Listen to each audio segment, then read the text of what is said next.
वीर घातिनी छाड़त सांगी तेज पुंज लक्ष्मण उर लागी मूर्छा भयो शक्ति कह लागे।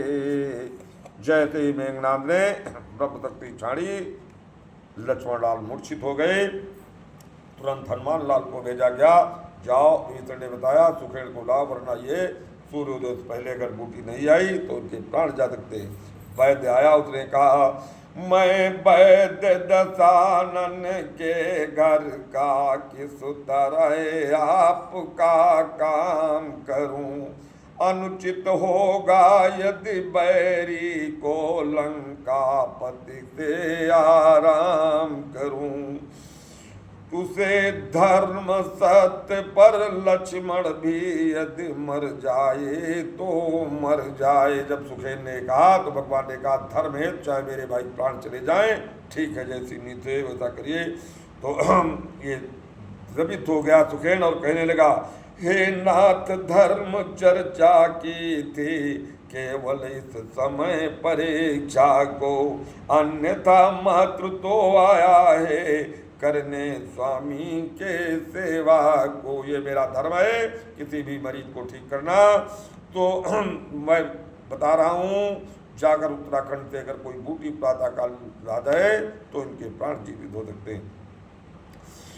तो इस साहस पर वैद्य भी बोले करो लास, जय उनकी दाती सदा जिनके ऐसे दास। जैसे हनुमत लाल को गया तो संजीवनी उसको कहते हैं, ज्वाला की भांति चमकती हो, जो ज्वाला और मणि की तरह चमक रही हो देखती हो तो संजीवनी कहते हैं।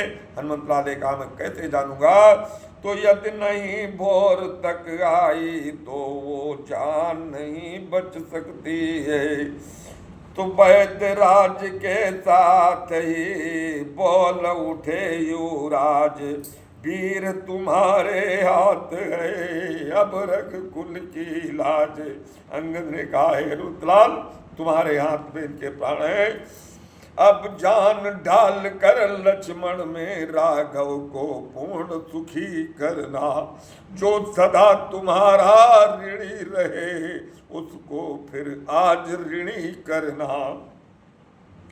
इस प्रकार जब राम ने कहे वचन गंभीर, शीस नवा हनुमत चले, कहा जय जय रघुवीर। ऐसा कहकर हनुमत लाल चलिए।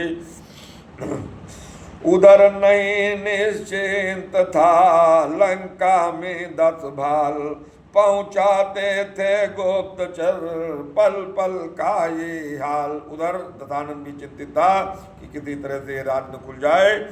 तो इस प्रकार उस मार्ग में काल ने को मार, चले पवन सित इस तरह करते हुए विचार। काल ने नाम के राक्षस को भेजा रावण ने, हनुमत लाल का रास्ता हनुमत लाल उसका तुरंत बंद किया। तो मेरी सेवा के पहले दिन यदि किरणों का चमत्कार होगा, फिर सूर्य के पास हनुमत लाल का है सुनो सूर्यदेव, तो सूर्य वंश में सूर्यदेव सचमुच ही अंधकार होगा। अगर मेरे संजीवनी लाने से पहले तो उदय हो गए तो इस संसार में फिर कभी सूर्य नहीं उदेगा। इसलिए मेरा निवेदन है कि जब तक मैं बूटी दिन लेकर पहुंच जाऊं तो आशा है स्वल्प प्रार्थना भी ये सच्चे से स्वीकार करें, आतुर ही की आर्त अवस्था को करुणा के साथ विचार करें। तो मुख में तुमको धर रखने को फिर आज क्रूर साधन होगा, अब बंदी मोचन तब होगा जब लक्ष्मण दुख का मोचन होगा। इसलिए मैं आपसे कहता हूं निवेदन भी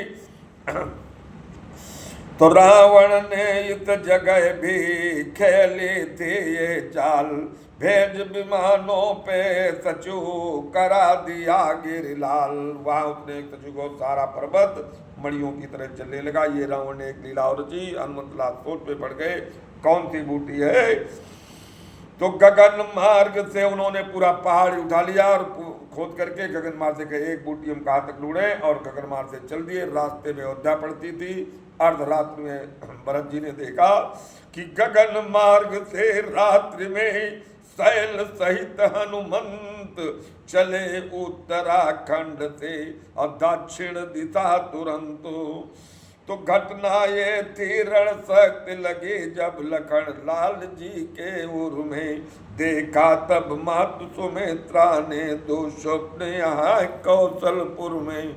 जब लखन लाल के वहां बाढ़ लगा तो उनकी माँ ने स्वप्न में देखा कि कुछ अनहोनी होने वाली है। तो एक बात है इस जगह कह देने को खासो, शैल लिए जा रहे थे जब रघुबर के दास। तो एक बगर बाण का बाण भरतलाल ने छोड़ दिया तो मैं पहाड़ के हनुमंतलाल नीचे गिरे। तो पड़ा भरत के काल में जो ये प्रिय नाम राम नाम कहकर हनुमंतलाल नीचे गिरे। तो दौड़े बोले कौन है जो पुकारता राम। राम का नाम सुनकर भरत तुरंत आ गए, कहा कौन है जिसने मेरे भैया को पुकारा। तो जितने ये नाम पुकारा है वो सचमुच है उनके प्यारों में, इतना रसिस पुकार में है जो नहीं हजार पुकारों में। उस पर दौड़ के गए। भरतलाल ने देखा तो जड़ भी चेतन होते जिससे वो सुधा सलिल बरसाया है। इस तार तार में त्रिभुवन के तेरा संगीत समाया है। इस तरीके से देख करके